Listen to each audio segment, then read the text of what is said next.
इन शापित खोजों को छूने से वैज्ञानिकों को भी डर लगता है। दोस्तों, साइंस हम इंसानों की अपने आसपास की दुनिया को खोजने और उसे पूरी तरह से समझने का दूसरा नाम है, लेकिन इस दुनिया में कुछ चीजें ऐसी हैं जिन्हें खोजने के बाद वैज्ञानिक आज भी पछताते हैं।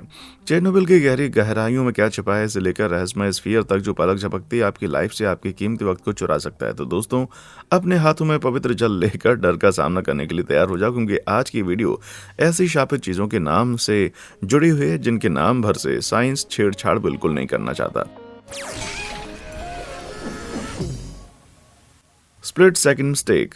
वर्ल्ड वॉर 2 के आखिर में संयुक्त राज्य अमेरिका की सेना ने हिरोशिमा और नागासाकी के जापानी शहरों पर लिटिल बॉय और फैट मैन नाम की 2 परमाणु बम गिराए। इससे हुई तबाही के चलते जापान सरेंडर करने को मजबूर हो गया, लेकिन अगर जापान ने ऐसा ना किया होता तो अमेरिका के पास तीसरा परमाणु बम भी मौजूद था। हालांकि तकनीकी रूप से देखा जाए तो ये बनाए गए बम का सिर्फ रेडियो एक्टिव हार्ट ही था। प्लूटोनियम का लगभग 6.3 किलो का सब क्रिटिकल मास, जिसका डायमीटर 3.5 इंच था। वर्ल्ड वॉर 2 खत्म होने के बाद टेस्टिंग के लिए इस प्लूटोनियम कोर को लॉस अलामोस रिसर्च सेंटर में लाया गया। इसे प्यार से रूफस कहा जाने लगा। हालांकि जानलेवा घटनाओं की एक दुखद सीरीज के तुरंत बाद इसे एक दूसरा नाम दे दिया गया, द डीमन कोर, क्योंकि इसे एक बम में रखने के लिए डिजाइन किया गया था। तो इस प्लूटोनियम मास को सुपर क्रिटिकल होने से बचाने के लिए बस एक पतला सा ही मार्जिन मौजूद था। यह वो जगह थी जहां एक बम एक्सपोनेंशियल न्यूक्लियर चेन रिएक्शन शुरू कर सकता था, या साफ भाषा में कहूं तो बिग बैंग बूम। वैज्ञानिक ये जांच करने वाले थे कि यह बम एक सुपर क्रिटिकल स्टेट के कितना करीब था। इससे प्लूटोनियम कोर के ऊपर टेम्पर के रूप में जाने जाने वाले बेरिलियम के आधे खोल को नीचे करना था, जिससे टेम्पर रेडियो एक्टिव प्लूटोनियम से निकले न्यूट्रॉन को रिफ्लेक्ट करेगा और उन्हें कोर की ओर वापस भेज देगा, जिससे न्यूक्लियर पिंग पोंग की तरह प्लूटोनियम आइसोटोप्स के न्यूट्रॉन तेजी से नॉक ऑफ किए जाएंगे। इसके चलते थोड़ी देर के लिए एक न्यूक्लियर चेन रिएक्शन शुरू होगी, जिससे फिजिसिस्ट डेटा को इकट्ठा कर पाएंगे। सुरक्षा नियमों के अनुसार टेम्पर और कोर के बीच स्पेसर्स डालने की जरूरत थी। इससे पूरी प्रक्रिया काफी धीमी हो गई, लेकिन अगर गलती से टेम्पर पूरी तरह से कोर के कांटेक्ट में आया तो ये प्लूटोनियम सुपर क्रिटिकल हो जाएगा और फिर इसकी तबाही से लॉस अलामोस फैसिलिटी का जो बचना था ना, वो एक जमीन पर काला गहरा गड्ढा और कुछ नहीं। हालांकि एक साहसी वैज्ञानिक लुई स्टोलिन ने एक तेज पर जोखिम भरा तरीका इस्तेमाल करने का फैसला किया। उन्होंने स्पेसर्स इस्तेमाल नहीं किया और इसके बजाय जांच के लिए उन्होंने टेम्पर और कोर के बीच दूरी बनाए रखने के लिए अपने भरोसेमंद फ्लैट हेड स्क्रू ड्राइवर का इस्तेमाल किया। ये कितना खतरनाक था, इस बात से वाकिफ लुईस ने अपने तरीके को टिकलिंग द ड्रैगन टेल्स का नाम दिया। यार, मैं बज़ वायर मुश्किल से पार कर पाता हूँ। तो दोस्तों, प्लूटोनियम कोर के साथ ऐसे खिलवाड़ के लिए आपके पास स्टील का गुर्दा होना चाहिए। हालांकि लुई को अपने तरीके पर पूरा भरोसा था, या यूं कहेंगे कुछ ज्यादा ही घमंड था, जिसके कारण उसने एक जानलेवा गलती कर दी। 21 मई 1946 को लुईस कई अन्य वैज्ञानिकों को अपने इस पेचकस वाले मेथड का डेमो दे रहे थे, तभी अचानक पेचकस फिसल गया। कमरे में नीली लाइट की गर्म चमक भरते ही सभी के होश उड़ गए। लुई ने जल्दी से टेम्पर को एक्सपोज्ड कोर से बाहर निकाला, लेकिन तब तक बहुत देर हो गई थी। टेम्पर और कोर के बीच उस स्प्लिट सेकंड के कांटेक्ट में यह अनुमान लगाया गया कि कुल 3 क्वाड्रिलियन फ्यूजन रिएक्शन हुई। ये उन परमाणु बमों के हमले से लगभग 10 गुना छोटा था, लेकिन फिर भी जानलेवा था और उस पल ने उनकी लाइफ डिकेड से घटाकर मात्र कुछ ही दिनों की कर दी थी। इस एक्शन ने रेडिएशन का एक तेज विस्फोट जारी किया, बेहद ज्यादा एनर्जाइज्ड आयोनाइज्ड एटम्स का, और ये रेडियो एक्टिव एटम्स डीएनए पर बुरा कहर बनकर भारी तबाही मचा सकते हैं। बता दूं कि हमारा डीएनए क्रोमोसोम्स में एक साथ रहता है, जहां ऐसे अरबों जेनेटिक बिल्डिंग ब्लॉक्स हमारे शरीर को बनाने वाले सेल्स के साथ कोड करने के लिए सटीक सीक्वेंस से जुड़े होते हैं। लेकिन हाई एनर्जी वाले रेडियो एक्टिव पार्टिकल्स हमारे डीएनए को बनाने वाले बॉन्ड्स को तबाह या बदल सकते हैं। इसके चलते टिश्यू डीके या डीएनए के सीक्वेंसेस म्यूटेट हो सकते हैं, जिससे कैंसर सेल्स फैलना शुरू हो जाते हैं। यही वजह है कि रेडिएशन इतनी खतरनाक मानी जाती है। यह हमारे शरीर को फंडामेंटल लेवल पर तबाह कर सकती है, और इसलिए उन वैज्ञानिकों को तुरंत जांच के लिए अस्पताल ले जाया गया। खुशकिस्मती से ज्यादातर वैज्ञानिक कमरे में बेहद पीछे खड़े थे और इसी वजह से उन्हें रेडिएशन की कम डोज मिली। लेकिन वहीं दूसरी तरफ लुई को तो कोर के ठीक सामने जो कि खड़ा हुआ था। जानकारी के लिए बता दूं कि रेडिएशन की जानलेवा डोज 500 रैम होती है, और लुई के पूरे शरीर पर तो 2100 रैम का भयानक वार हुआ था, वो भी न्यूट्रॉन, गामा रेज और एक्स रेज के भंडार का। नहीं, रेडिएशन की इस भारी डोज ने उन्हें हल्क जैसी महाशक्तियां नहीं दी, बल्कि लुईस के शरीर ने उसके साथ ही छोड़ना शुरू कर दिया। वो हाथ जो कोर के सबसे नजदीक था, वो तो पूरा ही नीला हो गया और उस पर बड़े बड़े फफोले बनने लगे थे। उसकी व्हाइट ब्लड सेल्स की संख्या गिर गई और उसका पूरा इम्यून सिस्टम रेडिएशन से तबाह हो गया। लुईस कोमा में चला गया और इस घटना के 9 दिन बाद उसकी मौत हो गई। लुई की ऐसी दुखद मौत थी। हालांकि इससे पहले भी ठीक कुछ ऐसा ही हुआ था। सिर्फ 9 महीने पहले ही उनके सहकर्मी हैरी डैग्लिनियन जूनियर प्लूटोनियम कोर पर टंगस्टन कार्बाइड ब्लॉकों के साथ कुछ एक्सपेरिमेंट कर रहे थे। हैरी ने गलती से एक ब्लॉक को गिरा दिया और इससे पहले कि ब्लॉक हटाया जाता, कोर तेजी से क्रिटिकल हो गया। 1 महीने बाद हैरी की भी एक्यूट रेडिएशन सिकनेस के चलते मौत हो गई। 2 लोगों की जान लेने के बाद इस डीमन कोर के साथ एक्सपेरिमेंट करने पर प्रतिबंध लगा दिया गया। लॉस अलामोस के रिकॉर्ड बताते हैं कि 1940 की गर्मियों में कोर को पिघलाकर उसे एक नए हथियार में बदल दिया गया। शुक्र है कि इस शापित चीज से किसी तरह से पीछा छूटा भाई। ट्रूथ या डेयर, बहुत से पश्चिमी मीडिया में रूस को एक टफ ठंडी जमी हुई बर्फ की जगह के रूप में डिटेक्ट किया गया है, जिसमें हैरानी बिल्कुल भी नहीं होती क्योंकि रूस के लैंडमास का 65% परमाफ्रॉस्ट से घिरा हुआ है। जैसा कि नाम से साफ होता है, परमाफ्रॉस्ट जमी हुई ऐसी परमानेंट जमीन है जो कभी नहीं पिघलती। इस क्षेत्र के 0 सेल्सियस के नीचे क्लाइमेट द्वारा डीप फ्रोज ही रखा जाता है। हालांकि क्लाइमेट चेंज में बढ़ते तापमान के कारण रूस का ये चिली लैंडस्केप भी पिघलने लगा है और अब बर्फ के नीचे पुरानी हो चुकी कुछ अजीब सी चीजें यहाँ पर धीरे धीरे उभरने लगी हैं, जैसे यामुलो नेनेट्स क्षेत्र में हुआ। साइबेरिया का एक दूर दराज का कोना जहां 2016 में 1212 सिंह अचानक मारे पाए गए। अधिकारियों ने सबसे पहले हिरण की ऐसी रहस्यमय मौत के लिए हीट वेव को जिम्मेदार ठहराया, जिसने उस क्षेत्र को प्रभावित किया क्योंकि तापमान -6 डिग्री सेल्सियस से 35 डिग्री सेल्सियस के औसत से आसमान छू रहा था। लेकिन तभी इस इलाके के स्थानीय लोग भी बीमार पड़ने लगे। 13 लोगों को उनकी त्वचा पर काले छालों के साथ अस्पताल में भर्ती कराया गया। क्या किसी ने प्राचीन श्राप को जगाया था भाई? ये कौन सी अजीबोगरीब घटना थी जो कि देश का ऐसा बुरा हाल कर रही थी? खैर, वैज्ञानिकों ने अपना हेजमेट सूट पहन लिया और जांच करने चले गए। वहां उन्होंने एक हिरण की खोज की जो कि अजीब तरह से हाल ही में मरा नहीं था, बल्कि वो लगभग 75 साल पुराना एक जमा हुआ शव था। यह पहले परमाफ्रॉस्ट के नीचे दबा हुआ था, लेकिन हीट वेव के दौरान ये पिघलकर ऊपर आ गया और वैज्ञानिक अपने सूट के शुक्रगुजार थे क्योंकि इस शव को छूना तो दूर, इसके पास सांस लेने तक से उन्हें एक घातक इन्फेक्शन हो सकता था। बाद में पता चला कि यह ज़ॉम्बी हिरण एक ऐसे घातक बैक्टीरिया से लैस था जिसे बैसिलस एंथ्रेकस के रूप में जाना जाता है। ये बैक्टीरिया स्वाभाविक रूप से दुनिया के कई हिस्सों में मिट्टी में होता है, चाहे अमेरिका और एशिया। लेकिन जैसे ये लिविंग ऑर्गेनिज्म पर धावा बोलता है तो इस बैक्टीरिया के स्पोर्स शरीर में तेजी से बढ़ने के बाद जहरीले पदार्थ को छोड़ते हैं, जिससे ऐसी गंभीर बीमारी होने का खतरा रहता है जिसके बारे में आपने शायद ही सुना हो और उससे डरते भी हों। इस संक्रमण की तबाही इस बात पर निर्भर करती है कि स्पोर्स आपके शरीर में एंटर कैसे करते हैं। इस संक्रमण का सबसे आम रास्ता त्वचा में एक छोटे सा कट हो जाना है, जिसके चलते दर्दनाक लाल लम्स बन सकते हैं जो बाद में काले घावों में बदल जाते हैं। हालांकि यह संक्रमण का सबसे हल्का वाला रूप है। एक संक्रमित जानवर के अधपके मांस को खाने से स्पोर्स आपके इंटेस्टाइनल ट्रैक्ट में फैल सकते हैं, जिसके चलते उल्टी, बुखार और पेट में गंभीर दर्द हो सकता है। हालांकि बीमारी सबसे जानलेवा तब होती है जब सांस लेने पर स्पोर्स अंदर चले जाएं। ट्रीटमेंट के बिना इनहेल एंथ्रेक्स में एक डरावना 85% का मृत्यु दर होता है। स्पोर्स का जमावड़ा तेजी से फेफड़ों में फैल जाता है, जिसके चलते फ्लू जैसे लक्षण दिखाई देने लगते हैं। इसके बाद सीने में दर्द और सांस लेने में परेशानी होने लगती है और एक प्राचीन शाप की तरह एंथ्रेक्स के स्पोर्स लंबे समय तक पर्यावरण में रह सकते हैं। वे साइबेरियाई परमाफ्रॉस्ट के आइस बॉक्स तापमान में भी 105 साल तक निष्क्रिय रहे। माना ही कोई झाड़ फूक या मंत्र इस एंथ्रेक्स वाले अभिशाप को दूर नहीं कर सकता, लेकिन वैक्सीनेशन से काम बन जाएगा और स्थानीय हिरणों की आबादी को अब सालाना ये डोज दी जाती है। कम से कम सेंटा की सवारी तो सेफ है भाई, मतलब अभी के लिए। शापित क्रेटर, लंबे वक्त तक रहने वाले एंथ्रेंस प्लेक्स इकलौती वो दिक्कत नहीं है जो साइबेरियाई परमाफ्रॉस्ट पर वैज्ञानिकों को डराता है, बल्कि उनसे भी अजीब कुछ चीजों का पता लगाया गया है, जैसे कि ये निहायती बड़े साइज के क्रेटर जो अचानक से कहीं से भी उभरने लगे हैं। इस बड़े छेद जो कहीं से भी रहस्यमय तरीके से बनने लगे थे, उसकी खोज 2014 में यमन पेनिनसुला के ऊपर उड़ान भरने वाले एक हेलीकॉप्टर ने की थी। यह गड्ढा 66 फीट चौड़ा और 171 फीट गहरा था। इसके इतने बड़े साइज को देखकर उन वैज्ञानिकों के भी होश उड़ गए थे जो सालों से साइबेरियाई परमाफ्रॉस्ट की स्टडी कर रहे थे, अध्ययन कर रहे थे, और ऐसा कुछ उन्होंने कभी नहीं देखा था। इस तरह के क्रेटर यूं ही अचानक नहीं बनते। तो ये छेद किस नर्क की देन है भाई? एक बम के, राक्षस के, या फिर एंथ्रेक्स के किसी नई स्ट्रेन के? खैर, जब वैज्ञानिकों ने इस क्षेत्र की जांच की तो उन्होंने पाया कि छेद के आसपास के पौधे जलकर खाक हो चुके थे। उनकी नंगी पड़ी जड़ों पर झुलसने के निशान थे। अरे डरो मत, ये कोई नर्क की आग नहीं थी, बल्कि वैज्ञानिकों ने यह दावा किया है कि ये मीथेन गैस के विस्फोट का परिणाम था। ये पता चला है कि परमाफ्रॉस्ट का ये विशाल फैलाव नेचुरल गैस का विशाल भंडार भी है। हालांकि क्लाइमेट चेंज का शुक्र है जिसमें परमाफ्रॉस्ट की बर्फीली ऊपरी हिस्सा धीरे धीरे पिघल रहा है और ये मीथेन गैस विस्फोटक रूप से सतह पर आ रही है। आइए दुआ करते हैं कि साइबेरियाई परमाफ्रॉस्ट अब और ना पिघले, क्योंकि घातक प्लेग और खतरनाक विस्फोटों के बीच क्या पता इससे आने वाली अगली चीज से दुनिया ही खत्म हो जाए। तो बताओ, एक डीमन कोर, एक ज़ॉम्बी वायरस और हेल होल्स में आप सबसे ज्यादा किससे डरते हैं? कोर के लिए उस लाइक बटन को दबाएं, वायरस के लिए सब्सक्राइब को दबाएं और हेल होल के लिए दोनों को दबाएं। सब कर दिया? चलिए अब आगे बढ़ते हैं और देखते हैं अगला कौन सा शाप हमारे लिए इंतजार कर रहा है। Devil in the detail.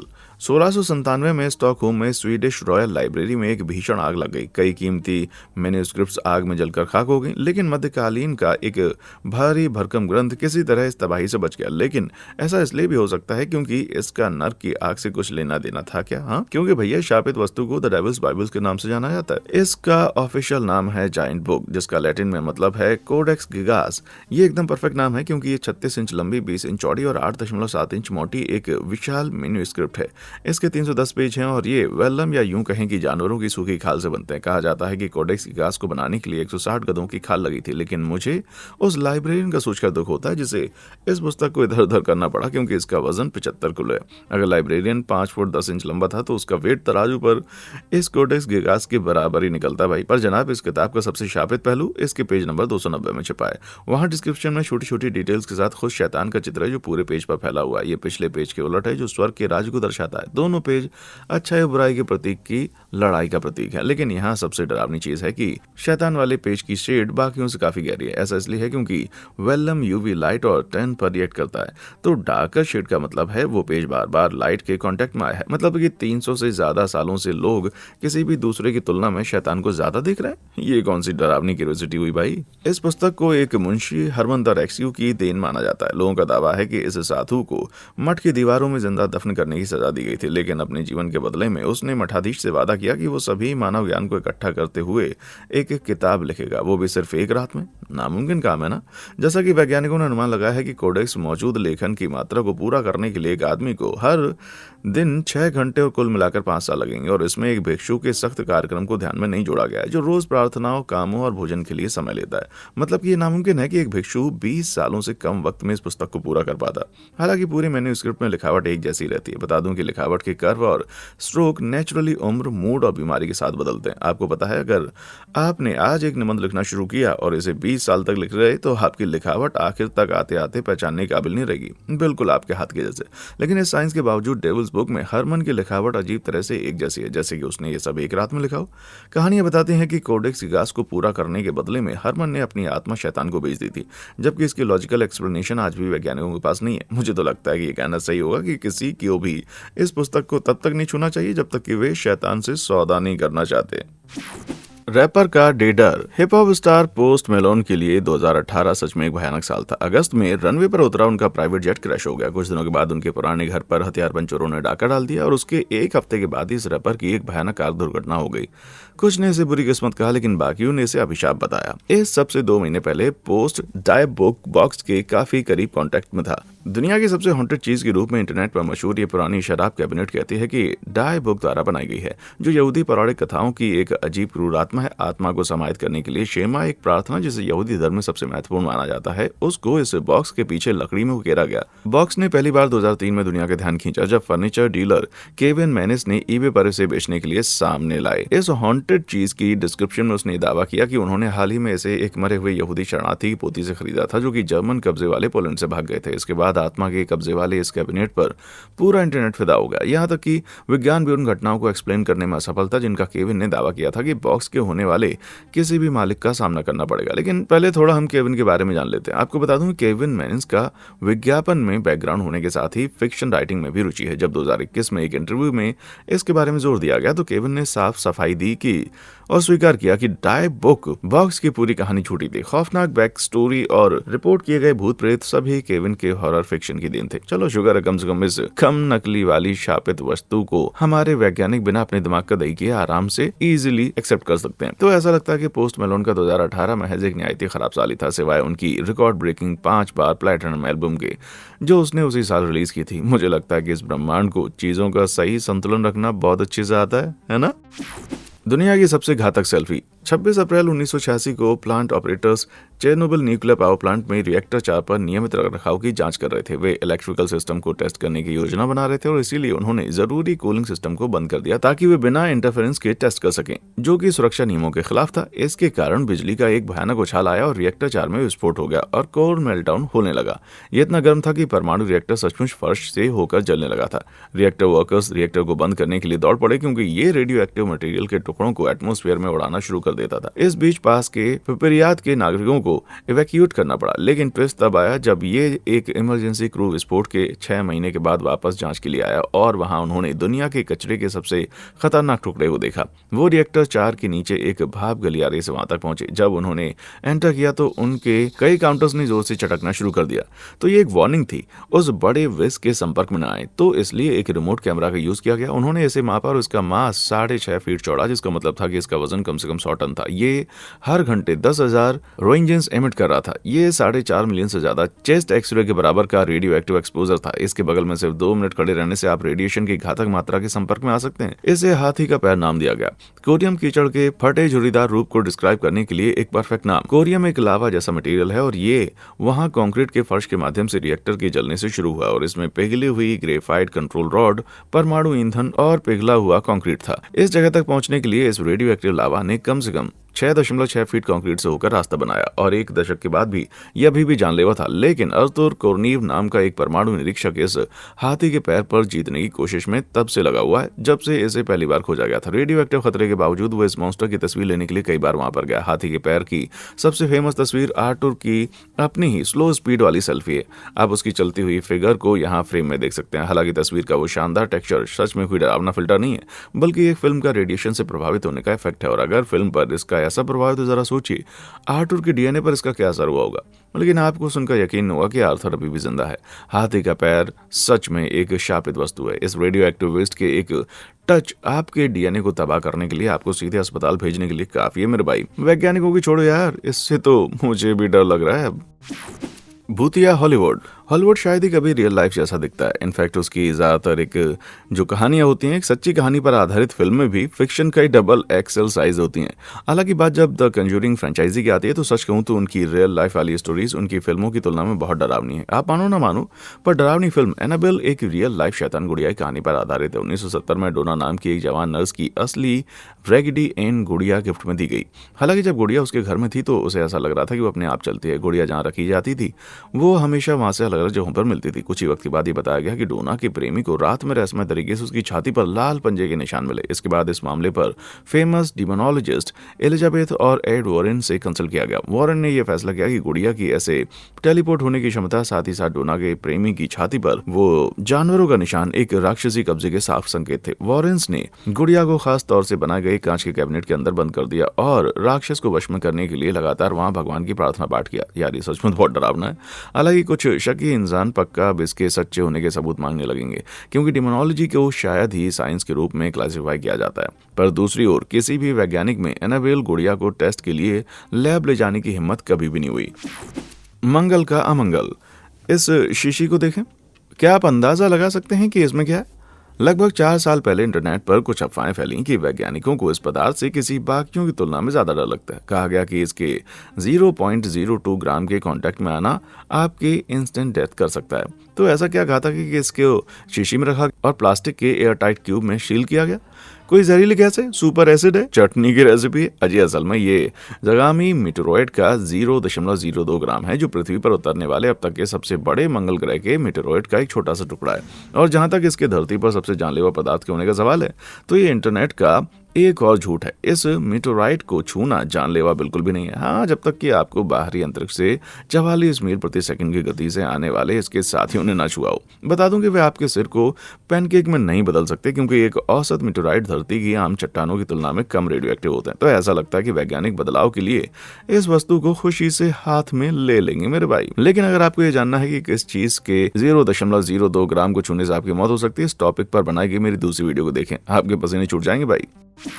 ठंडा है तो चलेगा। दोस्तों, सभी मम्मी बैंडेज नहीं पहनती हैं, बल्कि इसके बजाय कुछ मम्मी फ्रोजन गुड्स आयल में पाई जाती हैं, जैसे कि ये मम्मी पॉप्सिकल, जिसे ओडजी द आइसमैन के नाम से जाना जाता है। 5300 साल से ज्यादा पुराने इस प्री हिस्टोरिक इंसान के शरीर को इतालवी एल्प्स में फ्रीज ड्राई किया गया, जिसने इसके डीके को रोक दिया, जिसके बाद एक ग्लेशियर ने शरीर को 5 शताब्दियों से ज्यादा समय तक दफन कर दिया। हालांकि 1991 में एक असाधारण गर्मी ने बर्फ को पिघला दिया और ओडजी के अवशेषों को उजागर कर दिया, जो कि क्षेत्र से गुजरने वाले हाइकर्स की एक जोड़ी द्वारा खोजा गया। हालांकि हाइकर जल्दी ही समझ गए कि उन्हें ओडजी को बर्फ में सोने के लिए छोड़ देना चाहिए। उसकी खोज के बाद उन सभी लोगों पर एक श्राप लगा जो उसके बारे में कुछ और जानने की कोशिश कर रहे थे। सबसे पहले ओडजी की जांच करने वाली फोरेंसिक टीम के प्रमुख रेनिन हिन की अचानक मौत हुई, जिन्होंने शव को अपने नंगे हाथों से एक बॉडी बैग में डाला। जिसके अगले साल ओडजी के बारे में लेक्चर देने के लिए जाने जाने वाले हिन का रास्ते में एक जानलेवा एक्सीडेंट हुआ। पहले तो किसी ने इसके बारे में ज्यादा नहीं सोचा, लेकिन फिर अल्पाइन गाइड कर्ट फ्रिट्ज उन्हें डॉक्टर हिन को बर्फ की मम्मी के अवशेषों तक पहुंचा गया। बाद में एक अवलॉन्च में वो मारे गए। इस बीच हेमुल साइमन हाइकर्स में से एक, जिसने मूल रूप से ओडजी को खोजा था, 2004 में एक बर्फीले तूफान के दौरान गिर गया और वो जिंदा नहीं बचा। इससे भी ज्यादा चौंकाने वाली बात यह है कि जिस पत्रकार रेनर होल्स ने ओडजी को पहाड़ से हटाने का टाइम फिल्माया था, आइसमैन पर एक डॉक्यूमेंट रिलीज करने के कुछ महीने के बाद ब्रेन ट्यूमर के कारण वो भी मर गया। ये बॉडी काउंट लगातार बढ़ता ही जा रहा था, लेकिन ये बस यहीं पर नहीं रुका। 2005 में आर्कियोलॉजिस्ट कोनराड स्प्लिंटर, जिन्होंने पहली बार ओडजी के अवशेषों का टेस्ट किया, मेडिकल कॉम्प्लिकेशंस के चलते चल बसे। ओडजी के अभिशाप ने फिर अपने आखिरी शिकार को दबोचा। डॉक्टर टॉम लॉय ओडजी पर अपनी फाइंडिंग्स का सारांश देने वाली एक पुस्तक को पूरा करने के कगार पर थे, पर जब वे अपने अपार्टमेंट में मरे हुए पाए गए, ऐसा लगता है जैसे ही किसी को इस बर्फ की मम्मी के बारे में कुछ पता चला है तो यह अभिशाप उनकी जान ले लेता है, जो इस पैटर्न में साफ देखा जा सकता है। इन डरावने संयोगों की इस कड़ी के बावजूद कई बाकी पत्रकार और आर्कियोलॉजिस्ट ने ओडजी के अवशेषों की स्टडी की और वो आज भी कहानी सुनाने के लिए जिंदा है। ओडजी फिलहाल अब बोल्जानो, इटली में दक्षिण टोरल आर्कियोलॉजिकल म्यूजियम में एक रेफ्रिजरेटेड कमरे में आराम करता है और इस अभिशाप के और पीड़ितों की कोई नई रिपोर्ट नहीं मिली अभी तक। ऐसा इसलिए क्योंकि शायद ओडजी अपनी आइस बॉक्स में वापस आकर खुश हो गए। आपको क्या लगता है कि इनमें सबसे शापित वस्तु कौन सी थी और क्या आप इनमें से किसी को छूते हुए डरेंगे? नीचे कमेंट सेक्शन में आकर के जरूर बताएं और देखने के लिए शुक्रिया।